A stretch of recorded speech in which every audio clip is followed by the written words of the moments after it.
Welcome to Friday Night Chats with Garage Geek. Okay, so today's chat, my dog just jumped in my lap.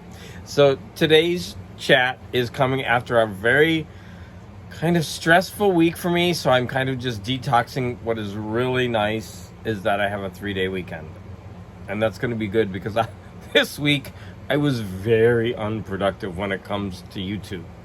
Now, I know I don't need to be super productive every week, but I usually have goals and I did not meet them.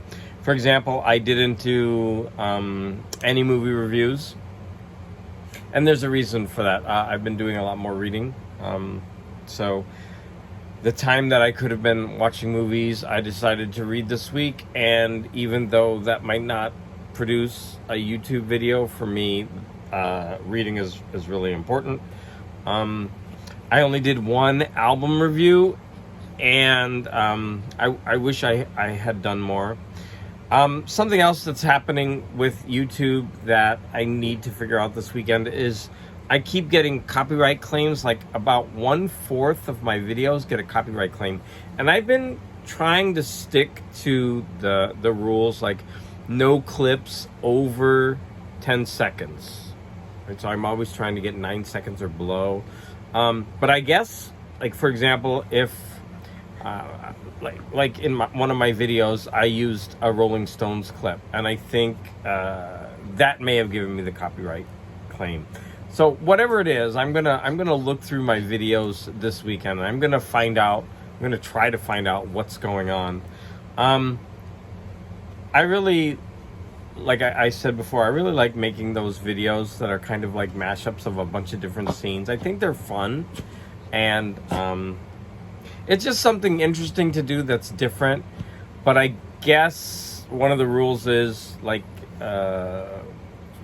copyrighted material can only be a certain percentage, even if they're just under 10 seconds. If it's more than a majority of the video, then that's a big no-no. So, one of my most popular videos is like it's called 4 Minutes of Karen Carpenter, or The Carpenters. And I think I might have to take that down. And one problem is, like, once you take a video down, you lose any hours that go with that video. But I think because of the copyright claim, it's not really counting toward my hours anyway. I don't exactly know how that works. But when I go to try to monetize later, like, your whole channel goes before a board, a human being that looks through your content, and if they see a lot of copyright claims, they won't even probably watch your videos. They're gonna see how much of your hours correlates to copyright, and they'll just deny you right there. Now, of course, my goal isn't to monetize, but it's a goal to look forward to, right? To see, to gauge my progress based on these standards. And so, I mean, it would be nice to do that. So anyways, so I've got some thinking to do this weekend when it comes to my YouTube channel.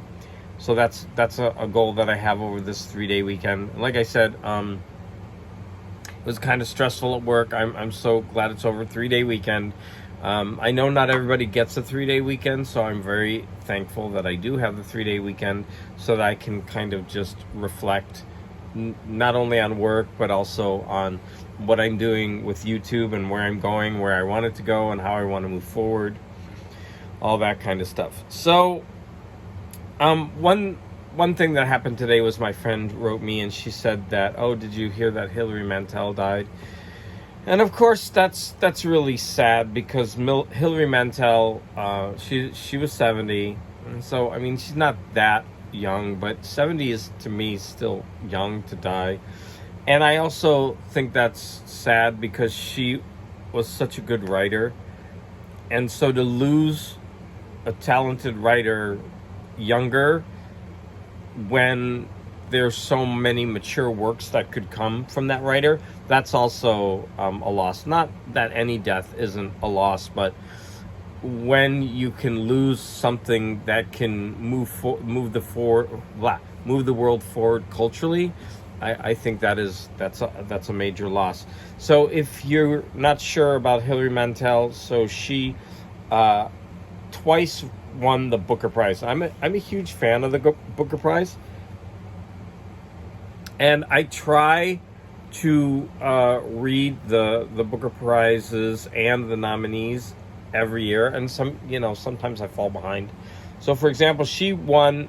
She wrote a trilogy of books that's historical fiction, and they're not easy to read.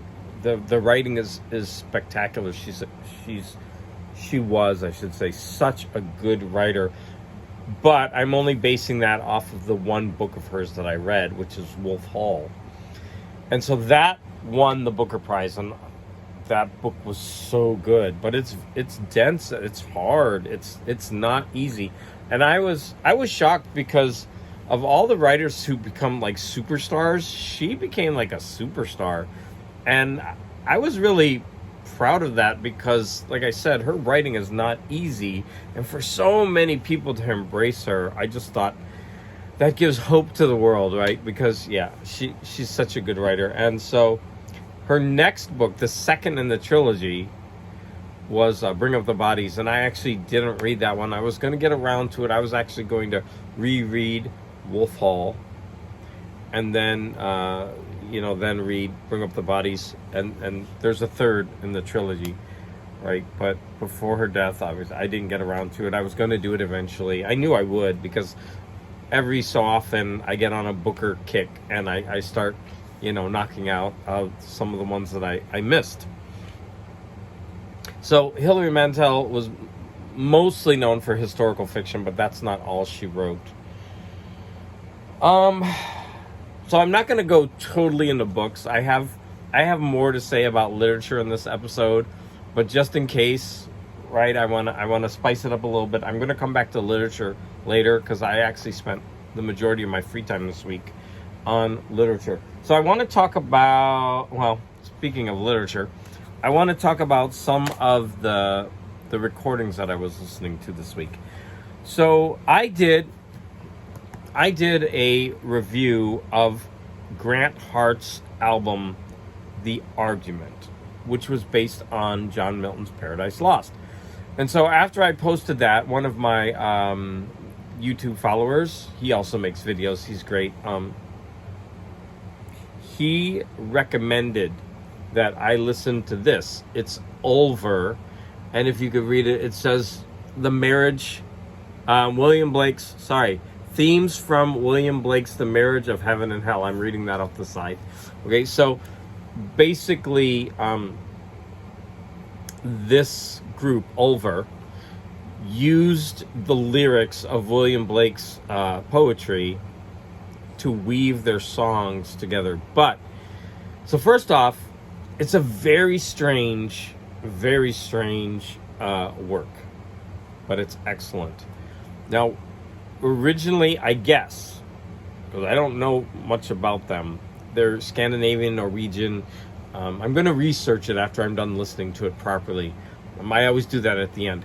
But I guess they were like this dark metal kind of group. But for this album, they did electronic. But you can still hear elements of that dark metal. For example, sometimes they gutturally whisper, I don't know if that's the right term, gutturally whisper the poetry in the back of this electronic music. Like the electronic music is in the front, and you can hear the poetry in the background, and you have to strain to listen to it. You can make it out, but the point is the music, and then the poetry is in the background.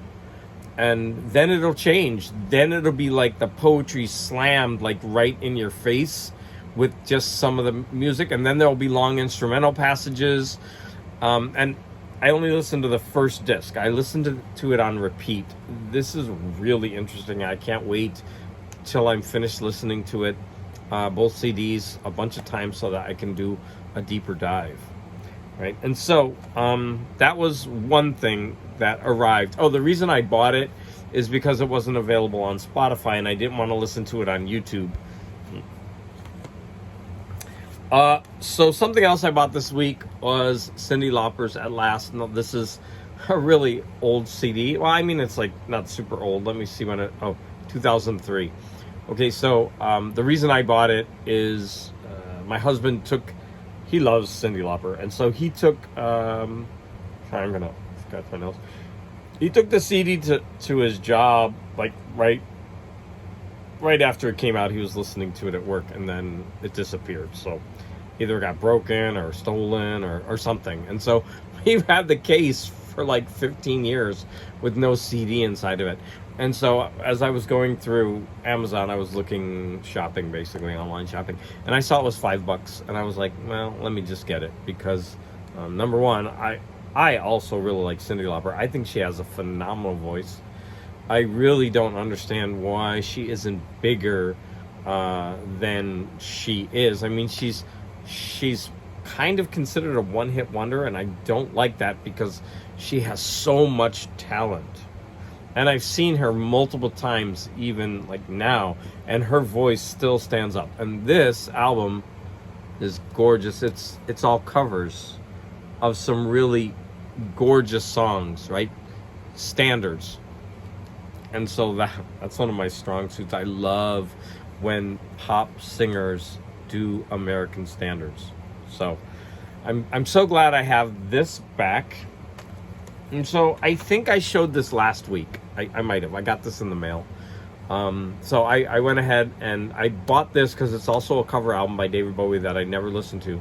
And I bought this version specifically because it has 2 bonus tracks that the more modern versions, remastered everything, they don't have the bonus tracks. So this was put out by Redco Disc. And so I went ahead and I ordered that. But the reason I'm showing it is because I went to a record store down the street, right? And it's not just a record store. Like they sell vintage clothing, right? So a lot of I guess people who make movies and stuff, they go in there shopping for clothing that they will use in on their movie sets and with the characters, whatever, in plays. So they get a lot of business from that. But anyways, they have a not a large record section, but it's pretty decent. And so I went ahead and I bought a couple albums, and I'm going to show them. So the first one I had seen in there before, but it was only $1. I didn't want to buy it because I think the cover when you first see it is pretty striking. It's cool. But then when you investigate it right, it's basically someone killed and stuffed a lion. Sorry, tiger. It says it right there. Okay.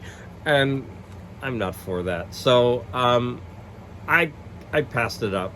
And I guess I don't think it was $1 either, but I didn't want to buy it for that reason. But then I looked at it. I was like, oh, let me look at it. And I have Blake on the brain right now. And so I looked, and there is a song called Tiger, Tiger, from his really famous poem. And so I was intrigued. I wanted to hear, a song. And I opened up the album and I pulled it, and it says, song, and it says who was written by, and it's the first one is William Blake, and then it has all the band members because they basically created the music around his lyrics. And of all the ones that I bought, this was the only one I listened to, and I have to say that this is actually a pretty rockin' album. It's really good. I was shocked. I was expecting it to pretty much be trash, and there are some down points, like not the whole. It's not consistently amazing, but when it's good, it's good. So I might do a deep dive on this one. I don't know anything about this group, so I really want to do a deeper dive. And then, like I said, I picked it up because of that Tiger, but I'm really glad. I mean, for $1. I mean, the cover I'm kind of sad about. But anyways, another one was Sergio Mendes and Brazil 66, Fool on the Hill. Now, I really wanted this for the cover, and it's in pretty decent shape. It's not, as you can see, it's not perfect, but it was $1. And I was like, wow, until I find a mint condition of this, I want it. It's a gorgeous cover. And then, of course, they're covering, famous songs. So I thought it'll definitely, at least it'll be worth one listen for $1. You can't go wrong. Then I also bought this. Don't know anything about her. $1. Look at that cover. All the songs are in French. I know I'm going to have fun with this. But look at that cover. That is so awesome. I couldn't pass it up. Okay, I splurged on this one. It was $5. All right. But look at how statuesque she looks. She looks like a statue. So that was the perfect word for this. She looks like a statue. Like if you didn't have her face there, that looks like a statue. Like, I mean, look at that gorgeous cover. Now, I really, really wish that none of this were there and this were just the entire cover. That would have been really cool. But anyways, so she sings. I'm about ready to cough. I don't want to do that on screen. I'm going to do it though. Sorry about that. It's dusty. I need to take a sip of my coffee. So anyways, she's singing in German. I got a couple of different languages here. So she's singing in German. But this is made by an American, with the orchestra of Burt Bacharach. So it's kind of like this weird mix. Oh, and so to get back to everything, right? I bought this. And I paid a little bit extra because I wanted the and it wasn't cheap. I wanted the CD because of the bonus tracks. And then when I was in the shop, they had a brand new copy of it. And I liked the cover so much, I went ahead. I usually don't buy brand new albums. I don't. And I hate saying brand new. I usually don't buy new albums. You know, $20 still isn't that bad for a new album. But I figured, well, at least I'm going to use it in the video I'm going to make, right? When I do a deep dive into this. And so it seemed so coincidental, right? That the week that I buy the CD, I also find the album new with a pretty good price. And so I'm happy to pick it up. I didn't open it yet. I can't wait to spend. Actually, I can wait, right? I've had it like 5 days and I still haven't done it. I'm telling you, this week has been crazy for me. Okay, so those were some vinyl pickups. I did get one more. So let me reach over here. It's weird to do that. So I'm reaching over here because it was my anniversary this week, and for my anniversary I bought this for my husband. Now this is it's Madonna, Under the Covers. And this, it's weird because this is like this whole series. Like this is bootleg. Okay, so this is a bootleg Madonna album, live versions of her doing cover songs. Pretty strange. And when we got it, I started looking over the song. I just bought it for him. I'm like, it's a Madonna album. It's 2 albums, and one of them's on the turntable, so that's why it looks light. But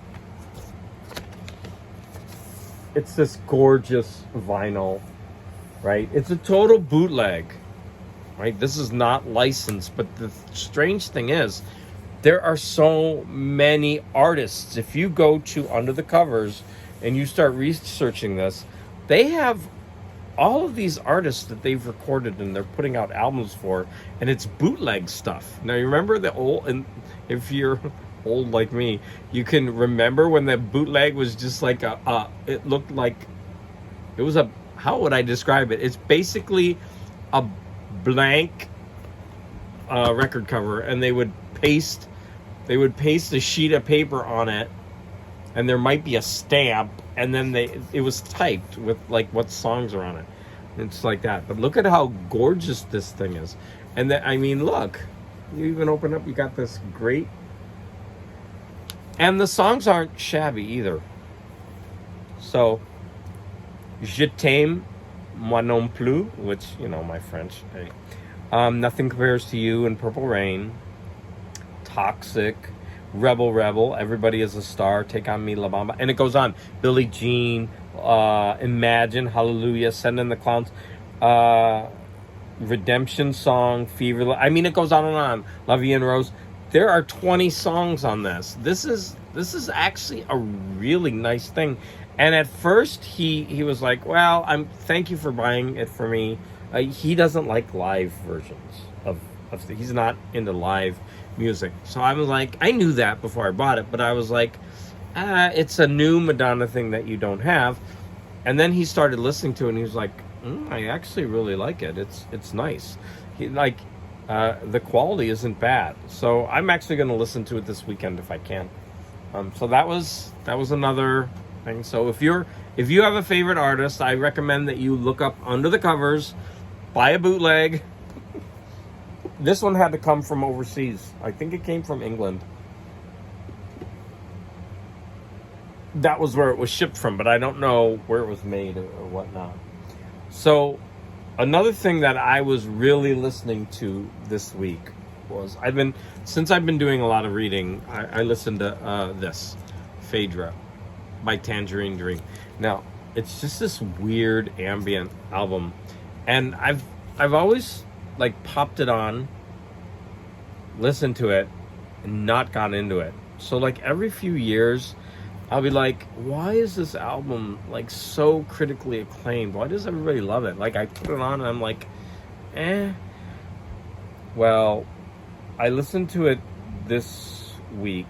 I didn't listen to the vinyl this time. I've been reading, and so this is one thing that I like about streaming or CDs, right? So when I'm reading, I can put the CD in, and it just plays. So I can sit and relax longer. But if it's an album, I have to jump up every 20 to 25 minutes. Now, there's an argument that says that that's better because after 15, 20 minutes, your mind stops paying attention to the music, they say. So if you've got a CD on for an hour, you're really only paying attention for 15 minutes or so, and then your attention starts to drift. You're not really paying attention to the music anymore. You might go back in and out, but that's why people often tend to like the earlier tracks on an album more than the later ones. And people became aware of this, and they start putting all the best tracks at the beginning. But in any event, I listened to this album quite a few times while I was reading this week, and I fell in love with it. It is beautiful. And it really, really gave me a wonderful backdrop for the reading that I did this week, which I'm going to share in a little bit. I know you're all looking forward to that. Okay? So, but anyways, I might do a deeper dive into this, and it's going to be difficult because albums like this are good because the instrumentals go on and they kind of get under your skin, right? You get into the melody, and if I can only put 9-second clips, you're really not listening, like you're not getting the experience which a type of recording like this gives to you. You can't get it in 9-second increments. So I'm gonna wrestle with that. It's such a good album. Oh, the last album that I want to share, I pulled this out. Okay, so Fargo Country. I did a YouTube video, Vinyl Explorations. Now, I've got so many bargain bin albums, and I want to do them justice. I just pull them out randomly. I listen to them, and it's a way for me to like listen to the albums that I have and then go deeper and find out about them and then share it with YouTube. This blew up. That video that I made has 200 hits, and for me that's a lot. Most of my videos get 20 or 30 views. If I'm lucky, I get to 80.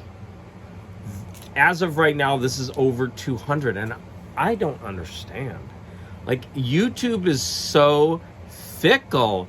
What is going on? Like, the only other video, which I expected, right? I did a Carpenters video, and I expected that one to be popular because there are so many fans out there of the Carpenters. I get it, but there's so many fans out there of Donna Fargo?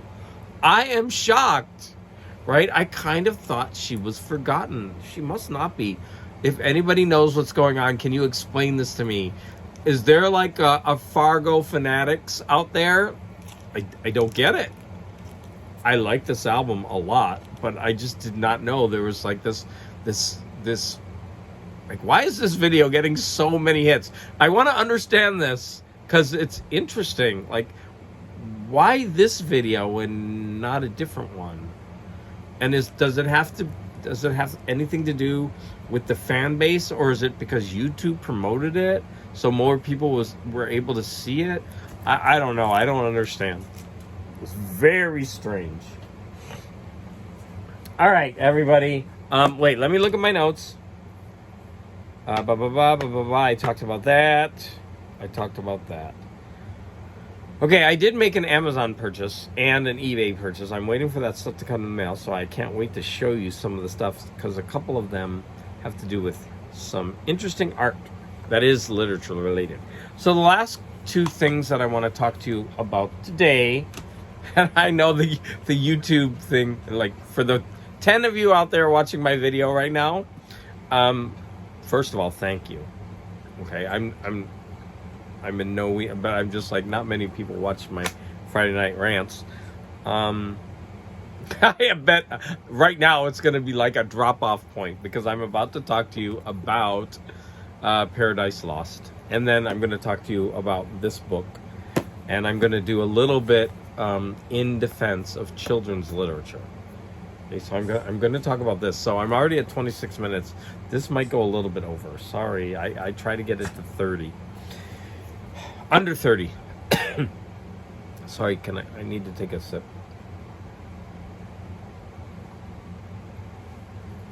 So, because I reviewed Grant Hart's The Argument, which was based on Paradise Lost, I felt, it wasn't okay.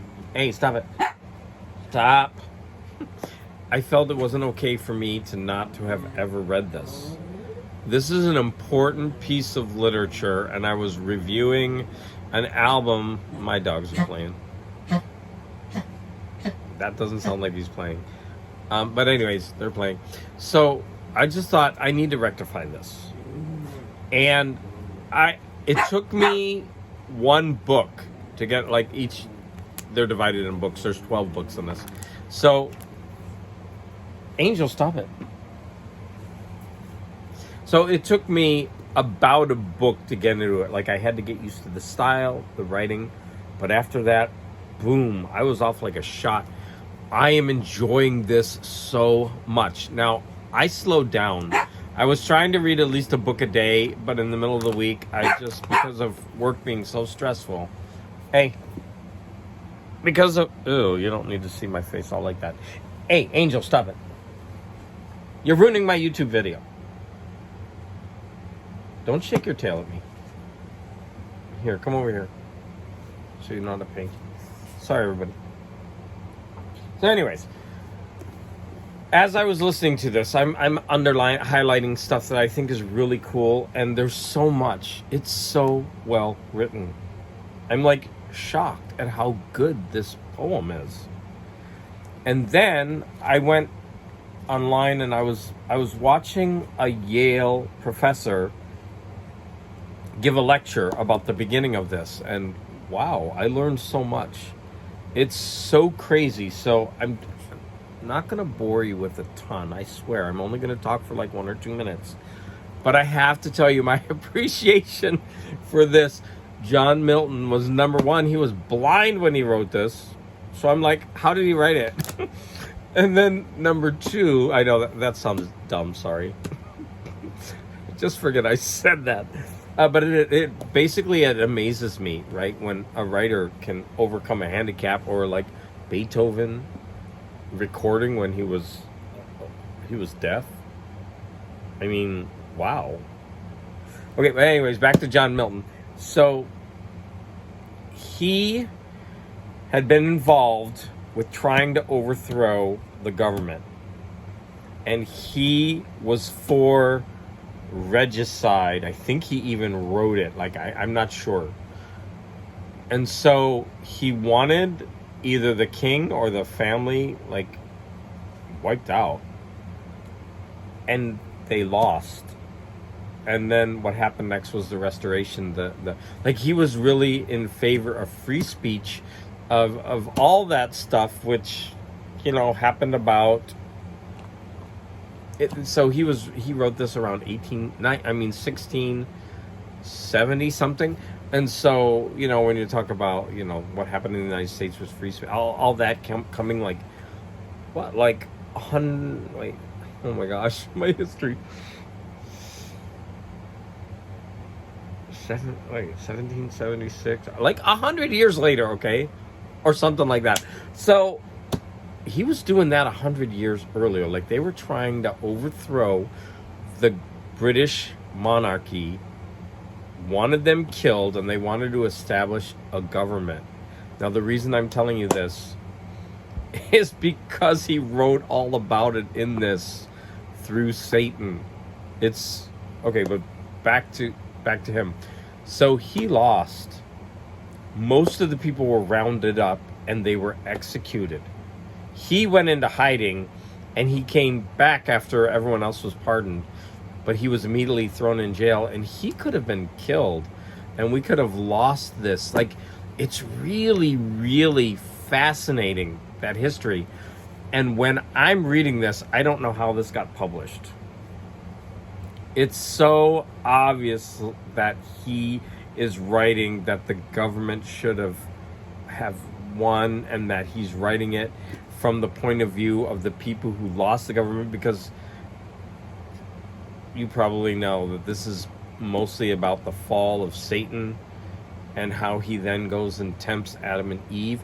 But so far, everything I'm reading is from Satan's point of view. And even though he's portrayed as monstrous, he's also given so much humanity. And he's bitter. And the reason he's doing all these things is he's so bitter that his overthrow of heaven, the government, failed. And it's all there. I can't believe that they allowed him to publish this. It's like, who would not read this and not know that that's what he's writing about? So I need to do some more research into that, because it's fascinating. And then I'm reading stuff in here and my jaw is like hitting the floor. I cannot believe some of the stuff that I'm reading in this book. I'm going to give you the biggest example. Okay, so first of all, one example, he's saying that God is female, and he's like, he or she is like a brood hen sitting on top of the, clouds, and that gets the clouds pregnant, and that makes like whatever. It's weird, but he describes God as feminine and masculine at the same time. And that to me seems like it would be blasphemous. And so I'm kind of like, what? And then Satan, I'm not going to explain this right, but this is a trigger warning, everyone. I'm going to talk about rape and incest. And if you can't handle that, you need to turn this off now. Satan has a child, and the child comes out of his head. So that's very reminiscent of Greek mythology, right? I forget. I think Athena springs fully formed from Zeus's mind or his abdomen, depending on which one. But anyways, Satan's daughter, which is, I think, sin. No, I think she's death. It's one of the two, sin or death. She springs from his mind, from his brain. So to me, it means like the idea of death comes from Satan. But he immediately impregnates her, and she has a child called Sin. And then she starts raping, like the female starts raping the male child. But before that, both of them, Sin and Death, they're the gatekeepers that are keeping Satan within hell, right? Because he's been banished there after the fall. And he's got to get through them to get to Adam and Eve.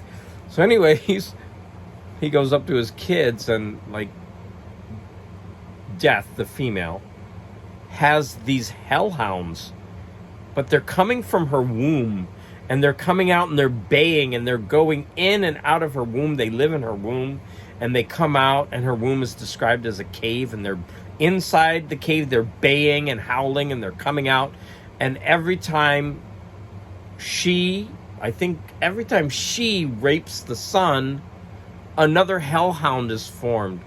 And I'm reading this and I'm thinking, how the hell did this get published in 1690? I'm pretty shocked at the contents of this. I'm like, they never taught this in school.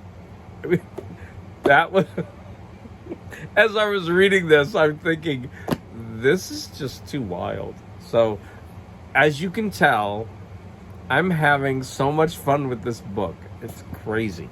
So the last thing I'm going to enjoy reading the rest of it this week. Hopefully I can get it done this week.